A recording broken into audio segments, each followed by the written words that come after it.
Hello and welcome to achievers साहिब dear learners of IGNOU MA psychology. आप सभी की रिक्वेस्ट पर हम इग्नू के फ्रेश सिलेबस को यहाँ पे स्टार्ट करने जा रहे हैं, जिसमें से सारे ही पेपर्स के सारे ही ब्लॉक्स और यूनिट्स को हम कवर करेंगे। शुरुआत करेंगे आज हम फर्स्ट पेपर के साथ में, जिससे MPC 001 जिसका कोड है। और उससे भी पहले एक बार क्विकली मैं आपको ये ओवरव्यू दिखा देती हूँ कि जो आपका फर्स्ट पेपर है इसमें 4 ब्लॉक्स हैं। पहला ब्लॉक है information processing, second is intelligence and creativity, third is language and fourth is problem solving. इन चारों ब्लॉक के अंदर 4 यूनिट्स आती हैं। सबसे पहले ब्लॉक को अगर हम देखें तो उसके अंदर ये 4 यूनिट्स आती हैं, जिसमें पहली यूनिट है कॉग्निटिव साइकोलॉजी, जिसे आज हम स्टार्ट करेंगे। Information processing in learning and memory, neuropsychological basis, models of information processing और बहुत सारी चीजें रहेंगी। तो अभी तो आप, क्योंकि MA फर्स्ट ईयर में एडमिशन आपने लिया होगा, पढ़ाई शुरू कर दी होगी, बहुत सारी चीजें आपको यहाँ पे ऐसे भी दिखेंगी जो आपने कभी नाम नहीं सुने होंगे। मैं पूरी कोशिश करूंगी कि एक एक टर्मिनोलॉजी आपको बहुत अच्छे से क्लियर करती चलूं। साथ ही साथ मैं आपको बहुत सारी गाइडेंस आपको टेलीग्राम ग्रुप पे देने वाली हूँ, तो वहां पे जरूर जुड़िएगा, जिससे कि आपको रिलेटेड इन्फॉर्मेशन भी मिल सके। जैसे कि मैं आपको समझाती चलूं कि जब आप इस को पढ़ना स्टार्ट करेंगे, जैसे आज हम यूनिट 1 स्टार्ट करेंगे कॉग्निटिव साइकोलॉजी की, तो क्योंकि अभी सिलेबस बहुत नया है, बहुत सारी टर्मिनोलॉजीज ऐसी मिलेंगी आपको जो आपको नहीं समझ में आएंगी। यहाँ पर मैं आपको एक्सप्लेन कर दूं, उसके बावजूद अगर आपको उन्हें पढ़ने की जरूरत है तो वो सारी गाइडेंस मैं आपको टेलीग्राम ग्रुप पर सब बताती रहूंगी कि आपको उन वीडियोस को कौन से पार्ट से कवर करना है। वो सारी चीजें रिलेटेड इन्फॉर्मेशन में पास ऑन करती रहूंगी। तो चलिए, ज्यादा लंबा हम इसको नहीं खींचते हैं। पहला जो हमारा पेपर है MPC 001 जिसका कोड है, और उसका फर्स्ट पेपर कॉग्निटिव साइकोलॉजी आज हम स्टार्ट करने जा रहे हैं। राइट, ऑल राइट, तो चलिए शुरुआत करते हैं। सबसे पहले कॉग्निटिव साइकोलॉजी जो वर्ड है, इसमें जो पहली टर्मिनोलॉजी आती है कॉग्निटिव, बहुत सारे बच्चों के लिए ये भी नई होगी। बहुत सारे बच्चों के लिए कॉग्निटिव वर्ड भी बहुत ज्यादा नया है, तो मैं कॉग्निशन वर्ड समझाने के बाद ही पूरे चैप्टर की तरफ चलूंगी। लेकिन क्विकली आपको ये भी दिखाऊंगी कि इसमें और क्या क्या चीजें हैं जो हमें पढ़नी है। एक बार इसका क्विकली इसका स्ट्रक्चर देख लेते हैं। इंट्रोडक्शन, ऑब्जेक्टिव, चैप्टर वाइज सभी ऑब्जेक्टिव इग्नू के सिलेबस में रहते हैं। कॉग्निटिव साइकोलॉजी इंट्रोडक्शन पढ़ेंगे, रिसर्च मेथड्स के बारे में बात करेंगे, बहुत क्विकली मैं आपको कराऊंगी और बहुत अच्छे से समझाऊंगी। डोमेन्स की बात करेंगे, ये इंपॉर्टेंट टॉपिक है जो कि लॉन्ग में पूछा जाता है। ये वाला जो टॉपिक है वो लॉन्ग में आपसे पूछा जाता है, लॉन्ग क्वेश्चन एग्जाम में 100% आता है। मैं इंपॉर्टेंट क्वेश्चन भी आपको साथ साथ एग्जामिनेशन में दिए हैं, मैंने समझाए हैं, तो वो भी आप समझ पाएंगे। ब्रीफ हिस्ट्री की बात करेंगे, अर्ली थॉट्स, ये थोड़ा सा डिफिकल्ट वाला पार्ट है लेकिन इंपॉर्टेंट है। ये इस वाले ब्लॉक से थोड़ा सा इंपॉर्टेंट पार्ट है। फिर की इश्यूज की बात करेंगे कि साइकोलॉजी की स्टडी में क्या की इश्यूज आते हैं, और कंप्यूटर मेटाफर, ह्यूमन कॉग्निशन, ये सब क्या होता है। लेकिन ये इतने बार ये सब चीजें डिस्कस करने से भी कोई फायदा नहीं है। हम शुरुआत करेंगे, मैं आज की क्लास की शुरुआत करना चाहूंगी एक ऐसी टर्मिनोलॉजी से जो आपको, अगर आप फेमिलियर नहीं है तो आपको समझना बहुत ज्यादा जरूरी है, विच इज कॉग्निशन। कॉग्निशन से ही बना है कॉग्निटिव वर्ड। कॉग्निशन का मतलब होता है एक ऐसा प्रोसेस। कॉग्निशन एक ऐसा प्रोसेस है जो हमारे माइंड में चलता है। हमारा माइंड डिफरेंट एक्टिविटीज को परफॉर्म कर सकता है, ये तो हम सभी जानते हैं, आप भी जानते हैं इस बात को, कि हमारा जो माइंड है वो बहुत सारी डिफरेंट एबिलिटीज को परफॉर्म कर सकता है। जो भी एबिलिटीज हमारा माइंड परफॉर्म कर सकता है, जैसे कि फॉर एग्जाम्पल आप कुछ कॉग्निटिव एबिलिटीज के नाम लिखिएगा साइमल्टेनियसली वीडियो को देखते हुए। साथ ही साथ मैं आपको बताती चलूं, जैसे हम सोच सकते हैं, हम मेमोराइज कर सकते हैं, हम फॉरगेट भी कर सकते हैं, हम डिस्क्रिमिनेट कर सकते हैं। इसके अलावा बहुत सारे ऐसे मेंटल एक्शंस हैं, हम लर्न करते हैं, परसीव करते हैं। जो भी एक्शंस हम अपने माइंड की हेल्प से परफॉर्म करते हैं, या कह सकते हैं कि जिन एक्शंस की वजह से हमारा जो पूरा स्ट्रक्चर है वो चल रहा है, एक सिंक में है, वो सारे एक्शंस कॉग्निटिव एक्शंस कहलाते हैं। और उस एंटायर प्रोसेस को हम कॉग्निशन का प्रोसेस कहते हैं। जैसे अगर आप अभी इस समय इस वीडियो को देख रहे हैं तो आप बहुत सारी चीजों को साथ साथ कर रहे हैं, ना केवल आप सुन रहे हैं, आपके सेंस ऑर्गन साथ में वर्क कर रहे हैं, बल्कि आप उसे परसीव कर रहे हैं, समझने की कोशिश कर रहे हैं, याद रखने की कोशिश कर रहे हैं कि मैम इस समय कॉग्निटिव वर्ड पे फोकस कर रही हैं। ऑलराइट, तो जो भी आप, जितना भी आप अटेंशन पे कर रहे हैं, परसेप्शन हो रहा है, ये सब मेंटल एक्टिविटीज एक साथ चलती हैं। हम एक टाइम पर कोई एक एक्टिविटी परफॉर्म नहीं करते हैं, वो अपने आप में कई एक्टिविटीज का कॉम्बिनेशन होती है। तो ये जो प्रोसेस है जिसके अंदर कई कॉग्निटिव एक्टिविटीज एक साथ चलती हैं, उसी को हम कॉग्निशन कहते हैं। कॉग्निशन को समझे बिना हम इस पूरे ब्लॉक, यूनिट क्या कुछ भी स्टार्ट नहीं कर सकते, not even a single topic. क्योंकि जो हमारा चैप्टर है ये वाला जिसको हम पढ़ रहे हैं आज, उसमें कॉग्निटिव साइकोलॉजी को हमें अंडरस्टैंड करना है।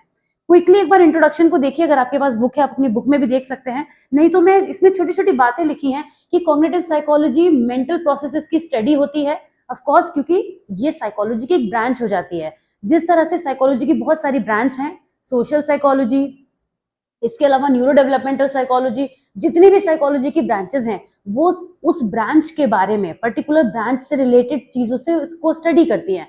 जैसे अगर हम डेवलपमेंटल साइकोलॉजी की बात करें, छोड़िए एजुकेशनल साइकोलॉजी लेते हैं, वो ज्यादा इजी लगेगा आपको सुनने में। एजुकेशनल साइकोलॉजी एजुकेशन से रिलेटेड जितनी भी प्रॉब्लम्स हैं, जितनी भी समस्याएं हैं, उनको सॉल्व करने में, उनको स्टडी करने में अपना वर्क करती है एजुकेशन साइकोलॉजी। तो कॉग्निटिव साइकोलॉजी किस चीज से रिलेटेड होगी? ऑफ कोर्स कॉग्निशन से रिलेटेड होगी। इसीलिए मैंने आपको पहले कॉग्निशन वर्ड समझाया कि कॉग्निशन वर्ड का मतलब क्या होता है? All the mental activities which we perform, all the, एक शॉर्ट नोट की तरह से अपने पास कॉग्निशन की डेफिनेशन को लिख लीजिए। All the mental activities we perform to complete certain task, है ना? कोई भी काम करने के लिए, दैट कुड बी एनीथिंग, कुछ भी करने के लिए जो हम एक्शन परफॉर्म करते हैं, मेंटल एक्शन परफॉर्म करते हैं, वो सभी कॉग्निटिव एबिलिटीज कहलाती हैं, and all together they make cognition. तो ये तो बात हो गई थी, फिर से वापस आ जाते हैं। कॉग्निटिव साइकोलॉजी क्या है? मेंटल प्रोसेसेस की स्टडी है, जैसे कि परसीव करना, रिमेंबर करना, रीजनिंग करना। Why do psychology study mental processes? क्योंकि बिगिनिंग से ही रिकॉर्डेड हिस्ट्री से लोगों ने इस चीज को लेकर क्यूरियोसिटी दिखाई है। अगर हम साइकोलॉजी की हिस्ट्री में जाएं, आप अगर साइकोलॉजी के चैप्टर्स को पहली बार पढ़ रहे हैं तो बहुत कुछ आपने मिस किया है। मैं आपको रेकमेंड करूंगी क्लास 11 की साइकोलॉजी की हिस्ट्री पढ़िए। क्लास 11 में जो एनसीईआरटी में साइकोलॉजी की हिस्ट्री दी है ना, उसको आप पढ़िए, तो वहां से आप समझेंगे कि किस तरह से लोग जो थे पहले, जो भी साइकोलॉजिस्ट थे, अर्ली साइकोलॉजिस्ट, वो ये जानने के लिए बहुत ज्यादा क्यूरियस थे कि ये साइकोलॉजी में माइंड का क्या कॉन्ट्रीब्यूशन है, ये माइंड कैसे वर्क करता है, ये डिफरेंट एक्शंस कैसे होते हैं। तो वही सब करते करते इतना ज्यादा उसके ऊपर वर्क हुआ कि कॉग्निटिव साइकोलॉजी ने बर्थ लिया। पर ये एक लंबा काम है, अभी और आगे पढ़ेंगे। शुरुआत में आपको एक्सप्लेनेशन स्लो अगर लग रहा है, क्योंकि हम अभी वर्ड पर ही थोड़ा सा रुक रुक के ज्यादा बात कर रहे हैं, तो प्लीज मेरे साथ बने रहिए, क्योंकि अगर आप अच्छे से नहीं समझेंगे तो फिर आगे स्पीड नहीं पकड़ पाएंगे, राइट? तो मेरे हिसाब से जरूर आप इसमें चलिए। तो ये जो इंट्रोडक्शन है, इसमें यही बात कही गई है, इसको हम थोड़ा आगे बढ़ा देंगे कि किस तरीके से हमारे लिए हर सारे इन सभी एक्शंस को परफॉर्म करना जरूरी होता है। मैं चाहूंगी कि आप कमेंट्स में कुछ मेंटल एक्टिविटीज को मेंशन करें। मैं देखना चाहूंगी कि आपके माइंड में कौन कौन से वो एक्शंस हैं जो आपको लगता है कि आप जानते हैं एज कॉग्निटिव एक्टिविटीज, ठीक है? तो जितने भी मेंटल फिनोमिनास थे जो हमारे बिहेवियर को अफेक्ट करते हैं, वो सभी के बारे में स्टडी करते करते धीरे धीरे कॉग्निशन के प्रोसेस को अंडरस्टैंड किया गया और उन सबको कॉग्निटिव साइकोलॉजी के डोमेन्स में रखा गया। डोमेन्स का मतलब समझ रहे हैं ना, कि हमने जितने भी जो भी चीजें कॉग्निटिव एक्शंस की फॉर्म में कॉग्निटिव साइकोलॉजी की फील्ड में स्टडी करी गई हैं, वो सब कुछ उसके डोमेन्स बन जाते हैं। अब ये तो एक इंट्रोडक्शन था, हम इस चैप्टर में पढ़ेंगे कि कॉग्निटिव साइकोलॉजी की फील्ड क्या है। अभी मैंने आपसे ये कहा कि कॉग्निटिव साइकोलॉजी तो साइकोलॉजी की खुद एक फील्ड है, लेकिन हम ये भी जानेंगे कि इसकी भी सब फील्ड्स हैं। कॉग्निटिव साइकोलॉजी के अंदर भी बहुत सारी चीजें आती हैं। जैसे सबसे सिंपल, सबसे आसान बात अगर मैं अभी करूं तो वो है एआई। आप सभी एआई को बहुत अच्छे से जानते हैं, आर्टिफिशियल इंटेलिजेंस को, तो वो कॉग्निटिव साइकोलॉजी के अंदर आता है। कंप्यूटर न्यूरोसाइंस साइकोलॉजी के अंदर आता है। न्यूरो साइंस, ह्यूमन से रिलेटेड जितने भी हैं, न्यूरो एक्टिविटी, वो सब कॉग्निटिव साइकोलॉजी का पार्ट है। तो चलिए आगे पढ़ेंगे इनको कि क्या क्या चीजें हैं, पढ़ेंगे कि क्या इंटेलेक्चुअल हिस्ट्री रही है ह्यूमन थिंकिंग को लेके, और थिंकिंग वर्ड पर हम यहाँ पर फोकस करेंगे क्योंकि सोचने से ही सारी बातें आगे बढ़ी हैं, और कुछ इश्यू कंसर्न पर भी हम फैसेस करेंगे। ऑलराइट, कॉग्निटिव साइकोलॉजी के इंट्रोडक्शन की अगर बात करें, कॉग्निटिव साइकोलॉजी की अगर हम बात करें तो cognitive psychology is the study of how people perceive, learn, remember and think about information. किसी भी इन्फॉर्मेशन को जानने के बाद लोग उसके बारे में कैसे उसको पढ़ते हैं, समझते हैं, अंडरस्टैंड करते हैं, ये सब कॉग्निटिव साइकोलॉजी है। Cognitive psychologist might study how people perceive various shapes, why they remember some facts but forget others, और how they can learn language. जो कुछ भी हमारे एक्शंस हैं, जो हम परसीव करते हैं, लर्न करते हैं, सीखते हैं, अंडरस्टैंड करते हैं, वो सारे एक्शंस इसके अंदर आ जाते हैं। तो सीखते तो हम बहुत कुछ हैं, हम डिफरेंट स्किल्स भी सीखते हैं, हम डिफरेंट लैंग्वेजेस भी सीखते हैं, हम बहुत सारे एटिकेट्स भी सीखते हैं। तो जितना कुछ भी हमारी लर्निंग का पार्ट होगा वो सब कुछ इसके अंदर स्टडी किया जाएगा। How many times have you carefully proof readed written work only to be embarrassed later by an obvious error you overlooked? कई बार ऐसा होता है कि हम कोई चीज प्रूफ रीड करते हैं लेकिन फिर भी हमसे कोई गलती हो जाती है। ऐसा क्यों होता है? क्योंकि फॉरगेटिंग की वजह से होता है, जो कि ऑफ कोर्स हमारी कॉग्निटिव एक्शन है। और कई बार ऐसा भी होता है कि हम simultaneously, have you notice the difficulty of simultaneously taking notes in class and understanding a lecture. कई बार आप किसी लेक्चर को अंडरस्टैंड करें तो साइमल्टेनियसली उसके नोट्स बनाने क्यों डिफिकल्ट होते हैं, मतलब हम कई बार मल्टीटास्क नहीं हो पाते और कई बार हम मल्टीटास्क हो जाते हैं बहुत अच्छे तरीके से। तो ये सब क्यों होता है, कुछ एग्जांपल्स की फॉर्म में हमसे पूछा गया है कि ये सब वो रीजंस है, ये सब वो चीजें हैं जो हमारे साथ होती हैं। तो इस तरह की डिफिकल्टी क्यों होती है, ये सब पढ़ा जाता है अटेंशन के अंदर। When you dial the telephone directory assistance for a telephone number, do not have a pen to note it down. Why do you have to repeat the number until you have dialed it? क्यों हमें उसे याद करने के लिए, memorise करने के लिए ऐसा करना पड़ता है?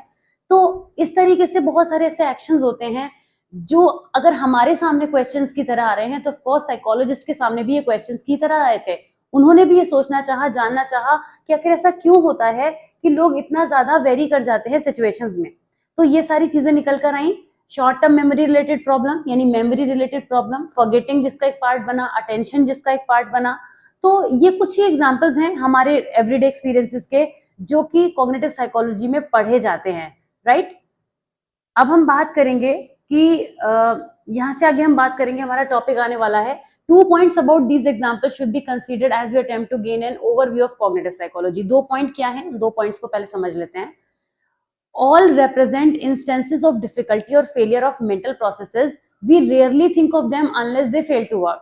Failure of mental processes are immediately noticed because they can be frustrating, embarrassing and sometimes even dangerous. जब भी हम कोई मेंटल एक्शन परफॉर्म करते हैं और उसमें हम सक्सेसफुल नहीं हो पाते, मतलब उसके आउटकम में हमें सक्सेसफुल नहीं हो पाते, तो हम उसको फेलियर की तरह से देखते हैं। जब हम उसको फेलियर की तरह से देखते हैं तब हमारा ध्यान उस पर ज्यादा जाता है। Alright, and sometimes even dangerous, and consequently such failures become useful tools for the psychological analysis of mental phenomena. Cognitive psychology is interested in what is generally called mental phenomena। अब यहाँ पर ये बात करते हैं कि जो cognitive psychology है वो इसी चीज पे तो फोकस करती है कि ये mental phenomena होता क्या है, क्या कौन कौन सी वो चीजें हैं जो हमारे साथ जुड़ी हुई हैं, जिसको हम कह सकते हैं कि scientific study of mind. Scientific study of the mind is cognitive psychology. तो इतना समझने के बाद, मेरे ख्याल से आप इतना तो समझ गए होंगे इतना सारा पढ़ने के बाद कि कॉग्निटिव साइकोलॉजी क्या है, उसमें हम पढ़ते क्या हैं, किस चीज से वो जुड़ी हुई है, राइट, और कॉग्निशन का मतलब क्या है। तो यहाँ से 2 पॉइंट्स आपको लिखने हैं अपने पास। एक तो आपको कॉग्निशन की डेफिनेशन लिखनी है 3 to 4 लाइन में विद एग्जाम्पल। कॉग्निशन की डेफिनेशन लिख लीजिए, पहला अपना नोट्स बनाइए, और दूसरा कॉग्निटिव साइकोलॉजी के बारे में आपने क्या समझा एज डेफिनेशन आप उसको लिखिए। चलिए आगे बढ़ा जाए। ऑलराइट, अब हम आएंगे research method in cognitive psychology. इससे पहले कि हम रिसर्च मेथड वाले टॉपिक को स्टार्ट करें, मैं आपको एक चीज बता दूं, रिसर्च के कुछ स्टेप्स होते हैं, साइंटिफिक रिसर्च के कुछ स्टेप्स होते हैं, ज्यादा करेक्ट रहेगा अगर मैं ऐसा कहूं, क्योंकि रिसर्च तो हम छोटी मोटी करते हैं लेकिन अगर वो सिस्टमेटिक वे में नहीं है तो वो साइंटिफिक नहीं हो सकती। आपको यहां से जाना होगा थोड़ा सा साइकोलॉजी क्लास 11th के चैप्टर नंबर 2 पर, जहां पर आप goals of research and methods ये सब चीजें वहां पे पढ़ेंगे, वहां देखेंगे, एक बार ओवरव्यू कर सकते हैं। अगर आप वहां नहीं जाना चाहते तो चलिए मैं यही आपको समझा देती हूँ कि क्या मैं आपको यहाँ बताने वाली हूँ। जिस तरह से कोई भी रिसर्च हो, चाहे वो कॉग्निटिव साइकोलॉजी में हो, चाहे वो डेवलपमेंटल साइकोलॉजी में हो, चाहे वो किसी भी तरीके की साइकोलॉजी में हो, या फिर साइंस में भी क्यों ना हो, किसी भी सब्जेक्ट की रिसर्च हो, उसके स्टेप्स डेफिनेट होते हैं, राइट। सबसे पहले हम क्या करते हैं, एक प्रॉब्लम को कंसेप्चुअलाइज करते हैं, प्रॉब्लम को फाइंड आउट करते हैं। जब आप रिसर्च कवर करते हैं, प्रॉब्लम को फाइंड आउट करने के बाद आप एक हाइपोथेसिस बनाते हैं। ये नया वर्ड हो सकता है आपके लिए कि हाइपोथेसिस क्या होती है। हाइपोथेसिस का मतलब होता है टेंटेटिव सिचुएशन, टेंटेटिव सोल्यूशन, मतलब किसी भी काम को, प्रॉब्लम को सॉल्व करने से पहले हम अज्यूम करते हैं, हो सकता है कि ऐसा हुआ हो इसलिए ऐसा हुआ हो। जनरल लाइफ में देखिए ना, आप अपने घर में कोई छोटे मोटे प्रॉब्लम सॉल्व करते हैं तो आप अज्यूम करते हैं कि कहीं इस वजह से तो नहीं हुआ, और वो सोचकर ही आप अपना काम करना शुरू कर देते हैं। तो जब आप ऐसा करते हैं तो लास्ट में आप ऐसी सिचुएशन पे पहुंचते हैं कि या तो वो आपकी बात वेरीफाई हो जाती है या वो गलत हो जाती है। यस और नो, दो के अलावा कोई ऑप्शन नहीं है, राइट। तो इस तरीके से हम एक हाइपोथेसिस बनाते हैं जिस पर हम वर्क करना स्टार्ट करते हैं, प्रॉब्लम के बारे में डिटेल्स निकालते हैं और इस तरीके से एक करके स्टेप्स में चलते जाते हैं। तो वो रिसर्च मेथड जब हम कॉग्निटिव साइकोलॉजी में करते हैं तो कुछ चीजों को हम यहाँ पे अंडरस्टैंड करेंगे कि हम करते क्या हैं। सबसे पहले रिसर्च के गोल्स हमें क्लियर होने चाहिए। अगर हमारी रिसर्च के किसी भी केस में, not just in case of cognitive psychology, हम रिसर्च क्या कर रहे हैं, क्यों कर रहे हैं, हमारा ऑब्जेक्टिव क्या है, हम उससे क्या ऑब्टेन करना चाहते हैं और एटलीस्ट किस डायरेक्शन में जाना चाहते हैं, क्योंकि रिजल्ट तो हम डिसाइड करके चल नहीं सकते, रिजल्टों में कुछ भी मिल सकते हैं। तो हम ये नहीं कहेंगे कि हम क्या फाइंड आउट करना चाहते हैं, but at least in which direction do we want to go, हमें ये क्लियर होना चाहिए। अगर हमें गोल्स क्लियर हैं तो ऑफ कोर्स हम आगे बहुत आसानी से बढ़ पाएंगे। देखिए यहाँ पर इसमें भी यही बात कहते हैं कि most cognitive psychologist want to understand more than cognition, वो जानना चाहते हैं, उससे भी ज्यादा समझना चाहते हैं। They also seek to understand the how and why of thinking.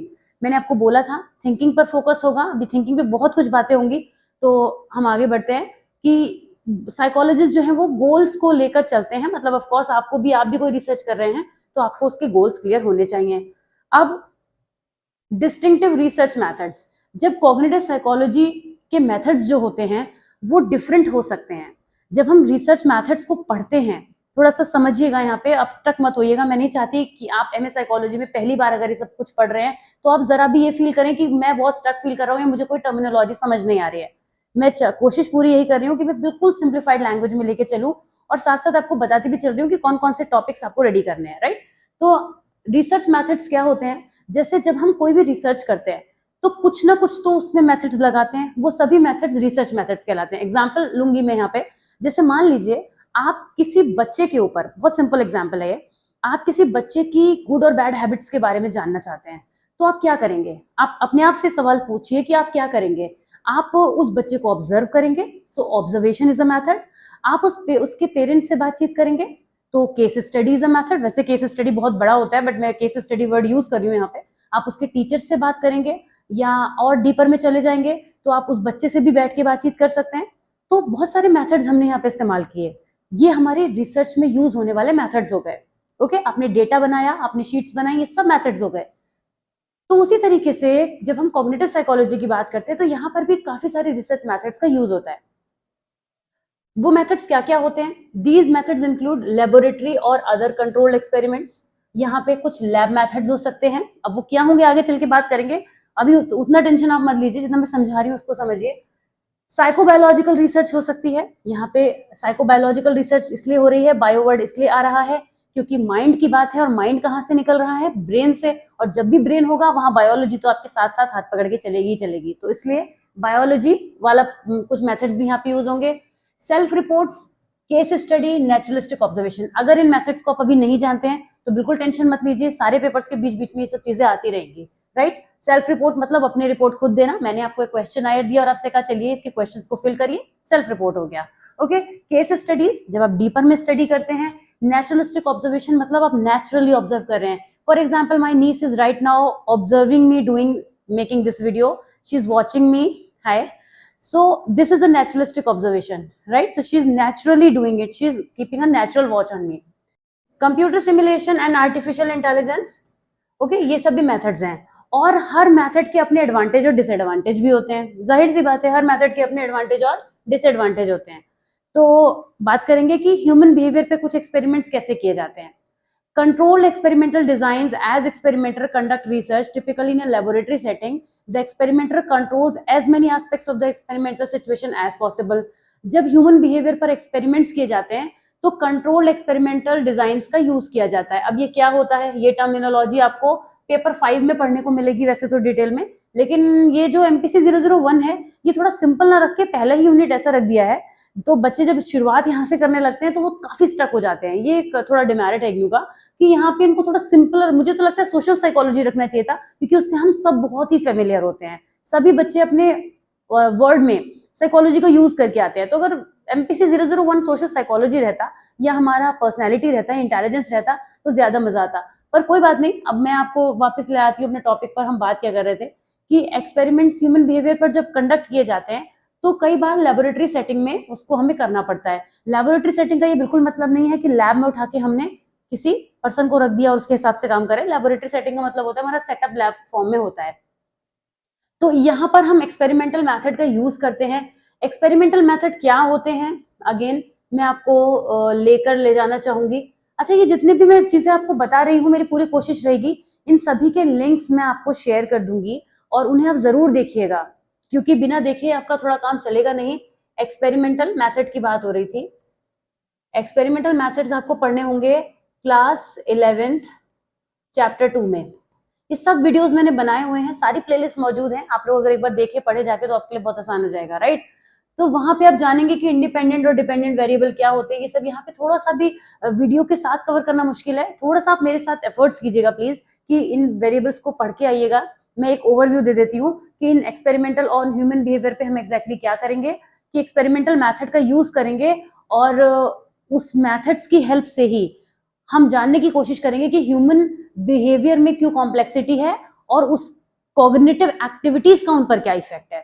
I hope मेरी बात थोड़ा सा आपको कंफ्यूज कर चुकी होगी, मैं फिर से एक्सप्लेन कर देती हूँ कि हम इस मैथड के थ्रू, इन मैथड्स के through, experiment on human behaviour के थ्रू डिफरेंट एक्सपेरिमेंट्स करके ये फाइंड आउट करने की कोशिश करते हैं कि जो ह्यूमन का बिहेवियर है उसमें किसी भी तरह की कॉम्प्लेक्सिटी क्यों है और वो उस पर थॉट्स का, थिंकिंग का, डिफरेंट कॉग्निटिव एक्शंस का क्या इम्पैक्ट है। इसी तरीके से साइकोबायोलॉजिकल रिसर्च आती है। साइकोबायोलॉजिकल रिसर्च में क्या होता है, इस रिसर्च के through investigators study the relationship between cognitive performance and cerebral events and situation. मतलब हमारा जो ब्रेन है उसके जो डिफरेंट फंक्शंस हैं, उन फंक्शंस का और हमारी डिफरेंट मेंटल एक्टिविटीज का आपस में लिंक, रिलेशन कैसा है, या किसी एक में कोई प्रॉब्लम की वजह से तो दूसरा अफेक्ट नहीं हो रहा है, इसको हम साइकोबायोलॉजिकल रिसर्च की हेल्प से कवर करते हैं। ओके, तो मोटी मोटी बात हो गई है समझने के लिए कि साइकोबायोलॉजिकल रिसर्च क्या होती है। और इसमें बहुत सारे तरीके से, बहुत सारे मेथड्स, इसके अंदर सब मेथड्स आते हैं जो अप्लाई किए जाते हैं। इसको थोड़ा रीड करिएगा, कोई कंफ्यूजन रहेगा तो मुझसे पूछिएगा, मैं आपको आगे जरूर बताऊंगी, क्योंकि अभी हम रिसर्च की बात कर रहे हैं कि मेथड्स क्या क्या होते हैं। Self report, case study, naturalistic observation, फटाफट से समझा देती हूँ। सेल्फ रिपोर्ट का मतलब होता है, मैंने भी बताया था, अपनी रिपोर्ट खुद देना। और आप अपनी रिपोर्ट खुद कैसे देंगे, an individuals own account of cognitive processes, अपने प्रोसेसेस को खुद आइडेंटिफाई करना, अपने बारे में खुद चीजों को बताना। जैसे मैंने आपसे, आपके आगे क्वेश्चन आया रखा और आपसे पूछा कि आप किसी भी क्वेश्चन का आंसर देने के लिए क्या आप बहुत ज्यादा स्टक हो जाते हैं, तो आपने यस, नो, मे बी आपने अपने आंसर्स दिए। तो इस तरीके से अपनी रिपोर्ट आपने खुद पेश करी, उसको हम बोलते हैं सेल्फ रिपोर्ट।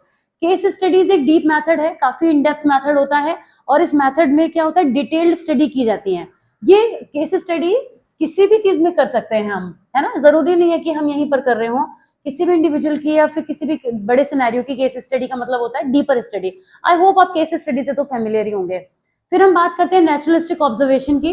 जैसे मैंने अभी आपको एग्जांपल में भी यूज किया था कि नेचुरलिस्टिक ऑब्जर्वेशन में क्या होता है, एक नेचुरल ऑब्जर्वेशन होता है, और यहाँ पे कॉग्निटिव परफॉर्मेंसेस की एवरीडे सिचुएशंस को लेबोरेटरी कॉन्टेक्स्ट में किया जाता है।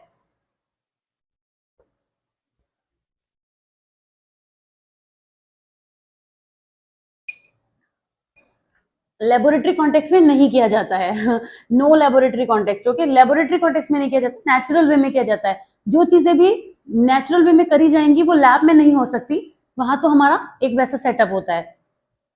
On the one hand experimental research is most useful for testing hypothesis.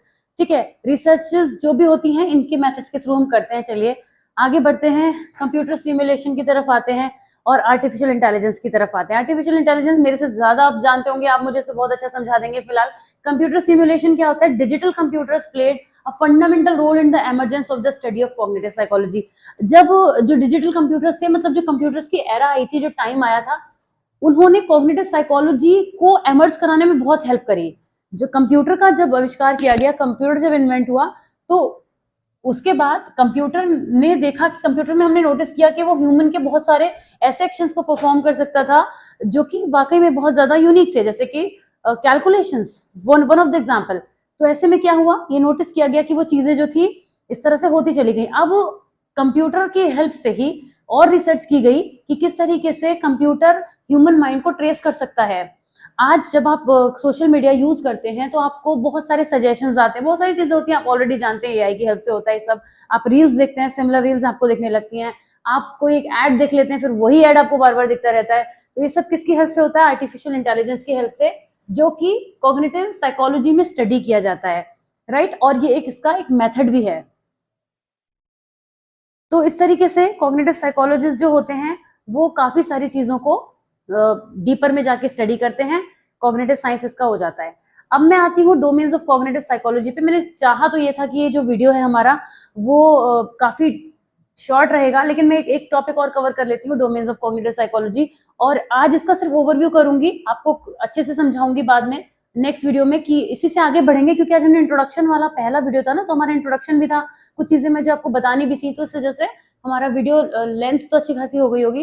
वैसे देखते हैं कितना लंबा ये वीडियो बन जाता है। चलिए डोमेन्स ऑफ कॉग्निटिव साइकोलॉजी पे आते हैं। अभी आप पढ़ने के लिए तैयार रहिए, मैं तो पढ़ाने के लिए फुल एनर्जी के साथ रेडी हूँ। ओके, तो डोमेन्स की जब हम बात करते हैं तो मैंने आपको बताया था कि modern cognitive psychology freely draws theories and techniques from 12 principal area of research. यहाँ पे एक पिक्चर है जो एग्जामिनेशन में आपको बनाकर आनी चाहिए, और ये सब पार्ट पे बाद में आऊंगी। मैं आपको पहले ये दिखाती हूँ, और मैं इसको थोड़ा जूम इन आउट कर लूँ आपके हिसाब से कि आपको पूरी पिक्चर एक बारी में अच्छे से दिखा सकूं। आई होप कि ये सबको नजर आ रही होगी, राइट? आ रही है ना नजर? हाँ, आई थिंक आ रही होगी। ओके, तो देखिए ये रही हमारी कॉग्निटिव साइकोलॉजी, और इस इमेज को एग्जामिनेशन में जरूर बना के आइए। और ये इसके 12 प्रिंसिपल एरियाज हैं, या फिर हम कहें कि 12 डोमेन्स हैं। सबसे पहला, मतलब पहला तो कुछ भी हो सकता है, हम एक तरफ से चलना शुरू करेंगे। सबसे पहला परसेप्शन। कॉग्निटिव साइकोलॉजी परसेप्शन पर वर्क करती है। अगर मैंने आपको ये पिक्चर अच्छे से समझा दी तो जो ये डिटेल वाले पॉइंट्स है ना, ये आप खुद भी पढ़ के कवर कर लेंगे। परसेप्शन की जब हम बात करते हैं तो परसेप्शन एक ऐसी चीज है कि हर पर्सन का अलग अलग होता है। किसी चीज को देखकर आप कुछ परसीव करते हैं, आपका फ्रेंड कुछ और परसीव करेगा, राइट? तो परसेप्शन क्यों सबका डिफरेंट होता है, ये कॉग्निटिव साइकोलॉजी में समझने वाली बात है। अगर हम इससे पढ़ रहे हैं, इसको अंडरस्टैंड कर रहे हैं, इस डोमेन पर वर्क कर रहे हैं, ये एक फैक्टर हो सकता है किसी भी सिचुएशन के पूरा अपसाइड डाउन होने में, किसी भी सिचुएशन को समझने में परसेप्शन एक बहुत बड़ा रोल प्ले करता है, right? Thinking and concept formation दूसरा पॉइंट है। ऑफ कोर्स थिंकिंग तो है ही, थिंकिंग पर बेस्ड आगे बहुत सारी चीजें अभी हम पढ़ेंगे। मैं कह तो रही हूँ आज के वीडियो में थिंकिंग पर हम कुछ खास आ नहीं पाए हैं, लेकिन थिंकिंग पर आगे जरूर आएंगे इसी यूनिट में। थिंकिंग और कॉन्सेप्ट फॉर्मेशन, कैसे हमारे कॉन्सेप्ट्स बनते हैं, या फिर कैसे हमारा माइंड जो है वो डिफरेंट चीजों को परसीव करता है या विजुअलाइज कर लेता है। जैसे मैंने कहा शिप, आपके माइंड में शिप की इमेज बन गई होगी, हो सकता है टाइटैनिक भी बन गया आपके माइंड में, है ना? कोई भी शिप बन गया होगा। या मैंने बोला हॉस्पिटल, तो एक बिल्डिंग आपके माइंड में आ सकती है, कुछ पेशेंट्स आपने विजुअलाइज करे होंगे, कुछ भी आपने फॉर्म किया होगा। तो आपका जो कॉन्सेप्ट फॉर्मेशन होता है, जो आपके स्कीमाज होते हैं, जिन्हें हम स्कीमाज बोलते हैं प्रॉपर, वो सारी चीजों को इससे जोड़ा जाता है। अटेंशन, अटेंशन ऑफ कोर्स एक एरिया होना भी चाहिए, क्योंकि बिना अटेंशन के हम किसी भी चीज को अच्छे से परसीव नहीं कर पाएंगे। तो अटेंशन एक पॉइंट है जो कि परसेप्शन से कनेक्टेड भी है, ये दोनों जुड़े हुए हैं। वैसे तो बहुत सारी चीजें आपस में सब जुड़ी हैं, ऐसा नहीं कि नहीं जुड़े हैं, पर थोड़ा परसेप्शन और अटेंशन क्लोजली जुड़े हैं। जब आप जितना अच्छे से आप अटेंशन पे करेंगे, उतना ही अच्छा आप परसीव कर पाएंगे, उतना एक्यूरेसी से परसीव कर पाएंगे। रिप्रेजेंटेशन ऑफ नॉलेज, आप अपनी नॉलेज को रिप्रेजेंट कैसे करते हैं, आप अपनी नॉलेज को किस तरह से रिप्रेजेंट करते हैं, ये भी कॉग्निटिव साइकोलॉजी का एक एरिया हो जाता है।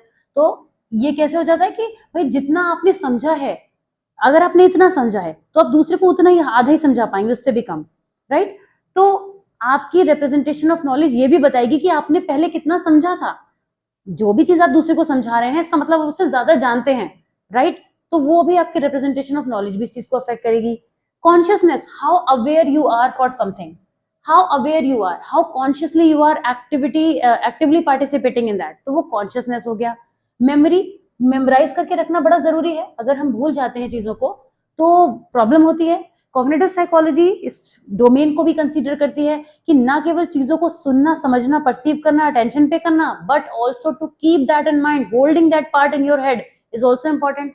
इमेजरी, इमेजरी का मतलब होता है, जैसे मैंने भी हॉस्पिटल वाला एग्जाम्पल दिया था, डिफरेंट स्कीमाज इसी में आते हैं। स्कीमाज क्या होते हैं, जैसे कि मैं कोई भी वर्ड बोलूं, मैंने बोला कोई एनिमल, तो आपके माइंड में कोई एक एनिमल ही बना होगा, एनिमल की पिक्चर आई होगी, या कोई हो सकता है आपने अपने पेट के बारे में कुछ सोचा हो, पर आपने बर्ड के बारे में नहीं सोचा होगा, या फिर आपने किसी रेप्टाइल के बारे में नहीं सोचा होगा, राइट? तो आप, ये क्या है, स्कीमाज होते हैं जो हमें किसी भी पिक्चर को, किसी भी चीज को करने में हेल्प करते हैं। Language is one of the very very very powerful thing, क्योंकि जब हमारी लैंग्वेज जो है ना, हमारी लैंग्वेज जो है वो रिप्रेजेंट करती है नॉलेज को, तो ये वाला पॉइंट यहाँ से कनेक्ट हो जाता है। हमारी लैंग्वेज रिप्रेजेंट करती है, रिप्रेजेंटेशन जरूरी है। डेवलपमेंटल साइकोलॉजी कॉग्निटिव साइकोलॉजी से कैसे जुड़ी है और ये इसका डोमेन कैसे बन गई, ये सोचने वाली बात है।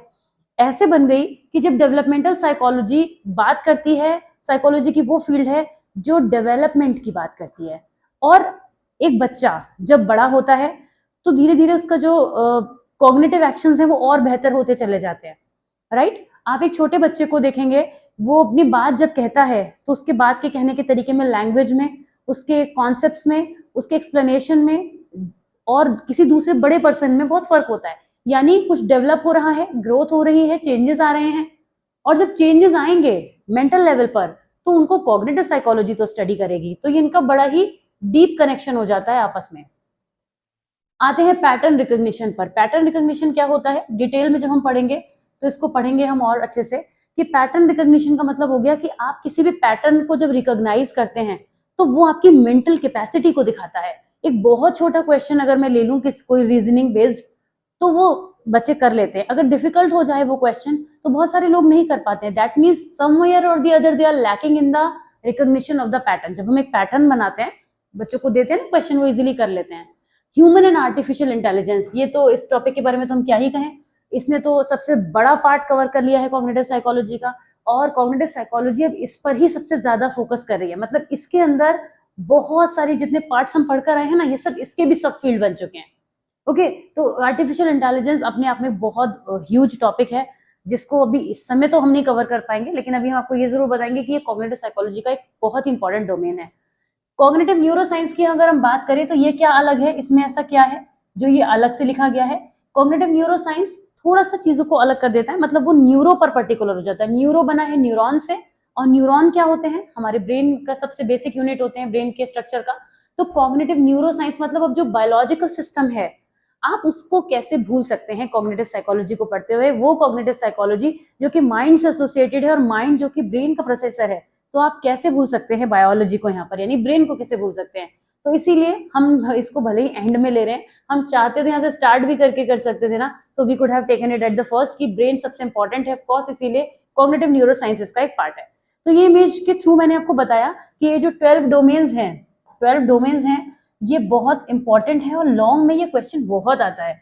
इंपॉर्टेंट क्वेश्चन है ये, लॉन्ग क्वेश्चन बन के आता है। मेरे ख्याल से अराउंड 30 मिनट्स की क्लास हमारी हो चुकी होगी, और मैं अब ये चाहूंगी, मुझे आइडिया नहीं है कि कितनी लंबी क्लास हुई है, पर मैं ये चाहती थी कि ये टॉपिक कवर हो। अब आपका होमवर्क यहाँ से स्टार्ट होता है। 2-3 चीजें मैंने आपको दी हैं। सबसे पहले तो आपको करना है कॉग्निटिव की कॉग्निशन क्या होता है, और एटलीस्ट 10 कॉग्निटिव एक्टिविटीज यानी 10 मेंटल एक्टिविटीज आपको एज एन एग्जाम्पल लिखनी है। तो ये आपका 2 मार्कर का शॉर्ट नोट बन जाएगा। ओके, 10 मेंटल एक्टिविटीज आपको लिखनी है। उसके बाद आपको दूसरा चीज लिखनी है, मैंने आपको बताया था कि कॉग्निटिव साइकोलॉजी की डेफिनेशन ढूंढिए, इसी में से ढूंढिए। ये एक छोटा सा काम है, आपके नोट्स बनते चले जाएंगे। कॉग्निटिव साइकोलॉजी की डेफिनेशन लिखिएगा, और उसके बाद ये जो 12 आपके की पॉइंट्स है, रिसर्च मैथड समझ जाइएगा। अभी वो सबके लिए सेम होते हैं, उसमें कुछ नया नहीं है। आपको पहली बार सुन के लग रहा होगा कि ये कुछ नई चीजें हैं, अगर आप पहली बार पढ़ रहे हैं तो अभी हजारों बार वो आएंगे, और मैं आपको कई बार बताऊंगी, डोंट वरी। और तीसरा आपका होमवर्क है, मैंने होमवर्क तो कुछ ज्यादा ही गंदे तरीके से लिख दिया है, आप समझ लीजिएगा मेरे बोलने से। तीसरा क्या है हमारा, कि ये वाला जो हमारा टॉपिक था, क्या था इसका हेडिंग, इसका हेडिंग था हमारा डोमेन्स ऑफ कॉग्निटिव साइकोलॉजी। ठीक है, तो डोमेन्स के बारे में आपको पढ़ना है इसी बुक से। आपको कुछ लिखना नहीं है, आपको पढ़ना है, और इस पिक्चर को एक बार अपने पास बना के प्रैक्टिस करना है। जब आप इतना काम कर लेंगे, डोमेन्स ऑफ कॉग्निटिव साइकोलॉजी, जब आप इतना काम कर लेंगे तो उसके बाद नेक्स्ट वीडियो को देखने के लिए आ जाइएगा। इतना काम करके ही आइएगा, क्योंकि उससे आपकी अच्छी से तैयारी हो जाएगी। तो ये था हमारा आज का पहला क्लास MPC 001 का। कैसा लगा आपको जरूर बताइएगा, और अपने फ्रेंड्स के साथ ग्रुप्स में, अपने जो भी आपके बैचमेट्स हैं उनके साथ शेयर कीजिए, साथ में पढ़ाई कीजिए। मैं आप लोगों के लिए आगे लाइव क्लासेस भी लेकर आऊंगी, जिसमें आपके डाउट सेशंस रखे जाएंगे, और बहुत सारी चीजें आप लोगों के लिए होती रहेंगी। तो बस इसी तरीके से मुझे भी आप लोग मोटिवेट कर दिए with all your likes and subscription and all the love and support which you give always. So see you very soon in the next part of this unit. आगे बढ़ेंगे, इसी टॉपिक से कंटिन्यू करेंगे। Till then, take very good care of yourself. Bye bye.